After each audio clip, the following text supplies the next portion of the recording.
All right, the Senate, back in the Senate in Nigeria, has directed its committees on health, trade and investment and customs to investigate the manufacturing, importation and policy guidelines for syringes and needles in the country.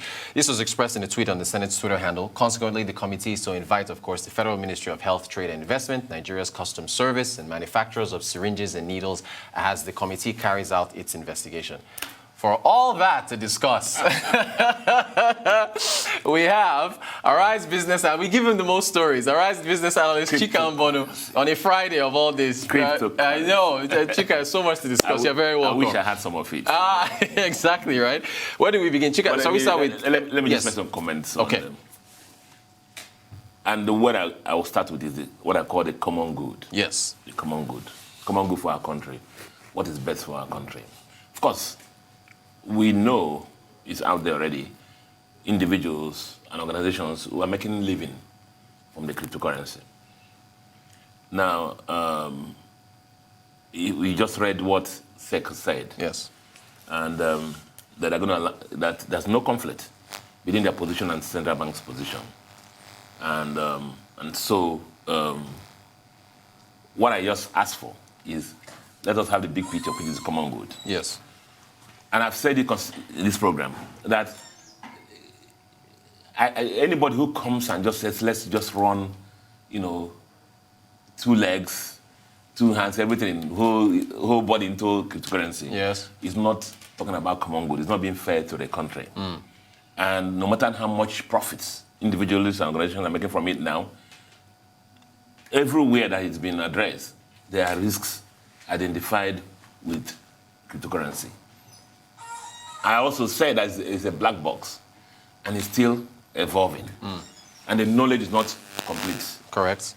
And just like in the conventional banking system, when new products come in, we dimension the risks involved and create a risk management framework required to manage that product. Central Bank, in its wisdom, responsible for financial stability in Nigeria, has said that as now, they see that this currency, especially the volume that's been traded through Nigeria. Correct. Nigeria happens to, based on one of the records, the second largest, in this cryptocurrency trading. Right. And that it may hurt the financial stability of a banking system. And therefore, we have not banned it. You can trade on your peer-to-peer basis. But as at now, let's still keep the banks away from it. Because the major challenge of CBN is to manage financial stability.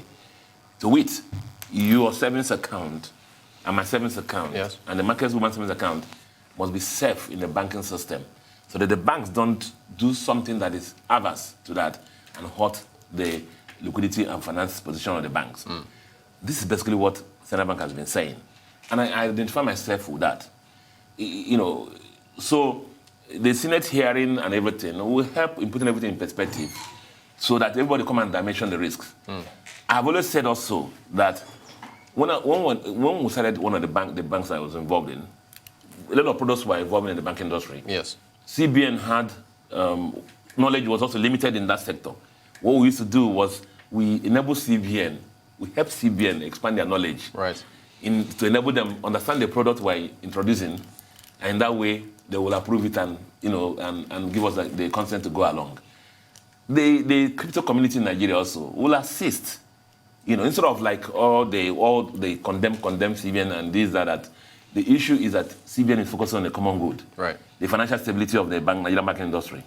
So we may have some stability for some time, but you see, what I see is a typical Nigerian landlord that has a 4-story building, with the right foundation and everything, just sees that tenants coming there looking for rent, and he decides to add 2 more floors. And that's when his building comes crashing. So you don't know what you can add to a financial system now that will offset the financial stability. So I'm saying that there's a body of knowledge out there that we still don't have. There are risk issues that are there we don't have. Maybe inside CBN we don't have the skills required to manage this currency. Right. So let the whole, for the good of our nation, for those who are trading cryptocurrency, for the crypto has already existing, for the numerous people who are employed in it, let's not just focus on the money we're losing or the money we're making and stuff like that. Let it be for the common good of our country. And let the body of knowledge coalesce and then let's come together with one policy that defines the risk management framework of cryptos in Nigeria, and try to simulate what may happen. Not the typical Nigerian thing that we go and start name this national identification number without thinking. Let's think through it. And the purpose by central bank, I believe, is to help everybody think through it, dimension it, and I have a feeling now that the central bank and SEC and every other body in the financial system involved will work together to make sure that we expand the body of knowledge and get out what is best for the country, for the common good. For the common good. Fantastic, Chika. Okay, so what do you make of what the SEC said? That, okay, look, you know what, you have to have an account set up. Would that have been better compared to just putting this prohibition on the financial system? Do you think it would have been better to have said, let's go with what the SEC initially intended to do, which is to track and regulate it, rather than this route that they've taken? I mean, the SEC was talking about that we see cryptos as a kind of asset. Yeah, right, yes. You know, our work is to regulate products and assets, and we wanted to bring into this. But you see, you know, the left hand, one hand does not wash itself. So the central bank, SEC has to partner with central bank to make sure that this happens. And that is basically what is happening. So SEC has said, let's take a break on what we've been trying to do and work with central bank to make sure that things are smoother. I am saying there are risks associated with trading in cryptos. Of course. And anybody who is making money from it now, who says, no, it's not so, is not being fair to the country. Let the body of knowledge expand, let risk be dimensioned, and the risk mitigants be put in place, and so that the country will be better for it. Because our financial system is still very tepid. Anything can happen. In addition to summoning the CBN governor, do you think the Senate should have also called in private sector players? I have a feeling that they will expand into that. I have a feeling that will expand into that. Okay. If they don't expand into that, I have a feeling the hearing, the private sector people they will be there, they will be given opportunity to make that representation. Very interesting. There's so much out there. I saw you play something from the mayor of Miami. Yes. But you see, these are countries where there's a lot of accountability and responsibility. You do the crime, you do the time. Right. You know, but it doesn't. You know, it's not like here. Right. We don't have the kind of controls, and we must make sure that the things are put in perspective to make sure that the country doesn't suffer for it. Fantastic. Very quickly, Chika, your thoughts on this at the same Senate plenary session? Syringes and needles. Yes, wanting to investigate a massive industry. Various estimates have put it almost about $8 billion in 2021-22. The start of the industry, and just like most things, you know, we have the capacity. There are about 8 manufacturing plants in the country. But for syringes, right? For syringes, yes. But only about 1 or 2 are alive. You know the issues involved. Of course. Power, you know, availability of foreign exchange. You know, all those things are limiting factors for manufacturing companies. So as of now, even though we have some capacity, most of it is imported.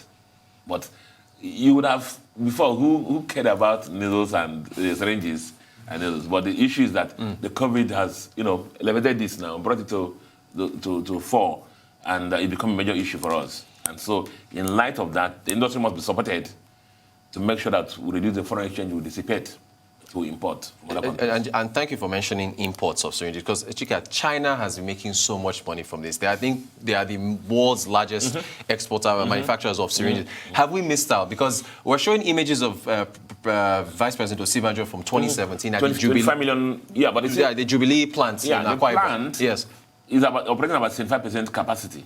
Even the owner said, even if he stretches it up to that, highest, maybe 350 million syringes in a year, compared to the 1.something billion that Nigeria requires every year. Yes. And so it's like still a drop in the ocean. And what happens is that there's moribund industries in the sector that need to be resuscitated by providing them what they with her to, you know, thrive as industries. You know. So, Chika, it seems that the conversation still comes back to power. I mean, regardless of what you try to discuss, it's power in order for all these industries. I also wish that there's the Siemens power transaction. Yes. That maybe the Minister of Power, whatever, you know, occasionally be giving us update on what's happening to let us know whether we're on the road to success. But that's not happening. Chika, if Nigeria has 24/7 power, are we a top 10 or top 5 economy? Or top 3? What do you think? If you were to take a guess, if we had top five, right? If we had full running power. We have the creativity. Yes. Just imagine the SMEs, the amount of business they'll be doing. I told you that I went to one shopping mall and I saw an agglomeration of generators, about 10 generators, all tied together with chains, for the shops all there, and how much it's costing them. Just imagine the SMEs, the manufacturing companies. I did some things in Aba. I went to Aba Industrial Estate. A lot of them are moribund because of power. When they have, there's no public power, they have generator, there's no diesel, or diesel is expensive. So go to the hotels, go to everywhere, power is a major issue. And a lot of individuals would have broken out. If you're doing your business plan now, before you can do anything, the first thing you put is generator. It's the generator. Arise business analyst Chika Mbono. Always a pleasure discussing these issues with you. Thank you so much for joining us, Chika.